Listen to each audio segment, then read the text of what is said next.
La delibera che vieta l'apertura di nuovi punti vendita di cibo da asporto in centro storico è passata in Consiglio Comunale col voto favorevole di una parte dell'opposizione, ma con quello contrario dei due leghisti Giovanni Giusto e Silvana Tosi, ormai abituati a schierarsi contro la maggioranza, di cui teoricamente continuano a far parte.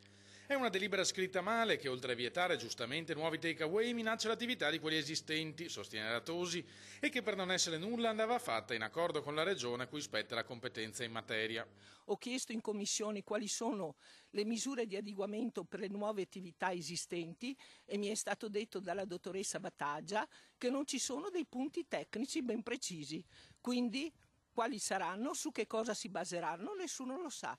Quindi non possiamo andare contro le attività commerciali già esistenti. Difende invece il provvedimento l'assessore Renato Boraso, pur ammettendo che senza l'accordo con la Regione sarà di fatto inapplicabile. Se noi l'applichiamo ci esponiamo a un ricorso al TAR, purtroppo quando si toccano degli interessi di carattere economico c'è poi chi ci pone il ricorso al TAR, e il ricorso al TAR come per difetto di applicabilità della norma superiore. Si tratta comunque di un atto di indirizzo importante dal punto di vista politico, puntualizza Boraso, perché mette fine a una situazione assurda di deregolamentazione. Siamo fiduciosi sul fatto che la Regione ci seguirà su questa strada. Noi questa delibera la manderemo in Regione e ci auguriamo che anche la Regione dia l'ok a questa applicazione, a questi limiti alle aperture selvagge di take away che abbiamo visto cosa hanno prodotto in centro storico.